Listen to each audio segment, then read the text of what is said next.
गणनायक हे शंभुसुत, विघ्न हरो गणराज, सकल कलेश संताप को तुरंत मिटा दो आज। हरे कृष्णा, राधे राधे। माघ मास में जो भगवान लक्ष्मी नारायण की आराधना करते हैं उनकी सभी इच्छाएं पूर्ण होती हैं। इस मास में माघ महात्म का पाठ भी अवश्य करना चाहिए या सुनना चाहिए। इस माह में भगवान दामोदर की पूजा करने से व्यक्ति को अपने पापों से मुक्ति मिलती है और मोक्ष की प्राप्ति होती है। इस पवित्र मास में किसी नदी में अवश्य ही स्नान करना चाहिए। आइए हम प्रभु के श्री चरणों का ध्यान करते हुए आज के पाठ को प्रारंभ करते हैं।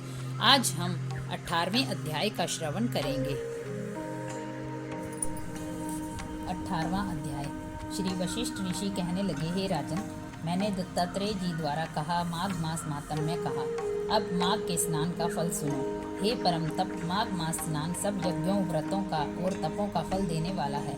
माघ मास स्नान करने वाले स्वयं तो स्वर्ग में जाते ही हैं, किंतु उनके माता और पिता दोनों के कुलों को भी स्वर्ग प्राप्त होता है।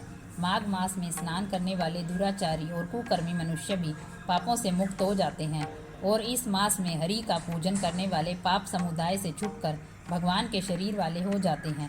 यदि कोई आलस से भी माघ में स्नान करता है तो उसके भी सब पाप नष्ट हो जाते हैं। जैसे गंधर्व कन्याएं राजा के श्राप से भयंकर कल को भोगती हुई लोमश ऋषि के वचन से माघ में स्नान करने से पापों से छूट गई। यह वार्ता सुनकर राजा दिलीप विनय से पूछने लगे कि हे गुरुदेव, ये कन्याएं किसकी थी? उनको कब और कैसे श्राप मिला? उनके नाम क्या थे?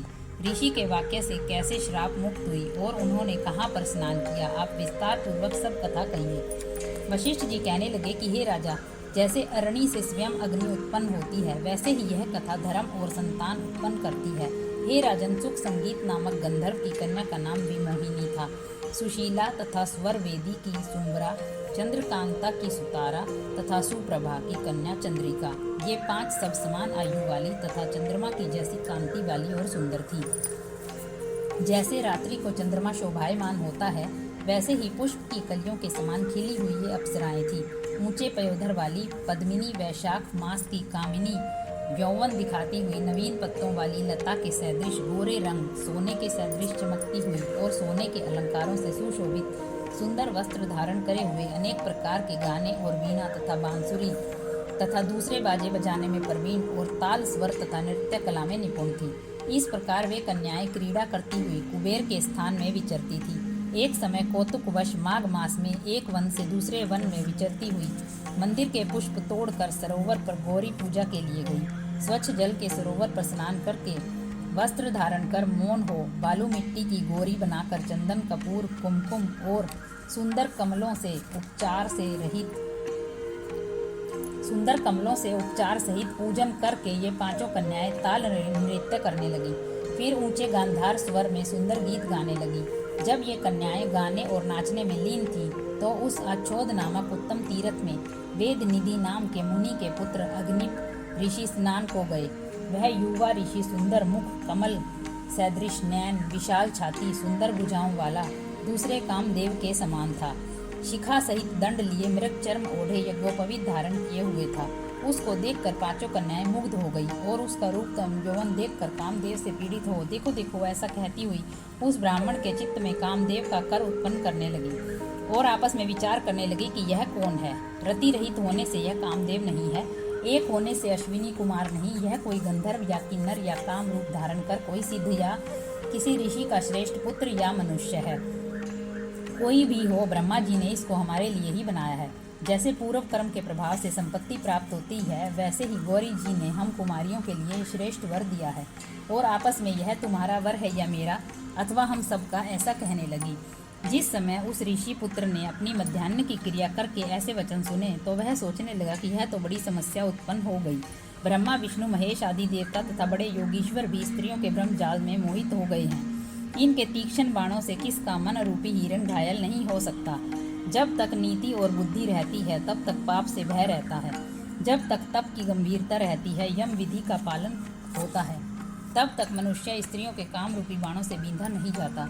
ये मुझे उन्मत्त और मुग्ध कर रही हैं। किन गुणों से धर्म की रक्षा हो सकती है?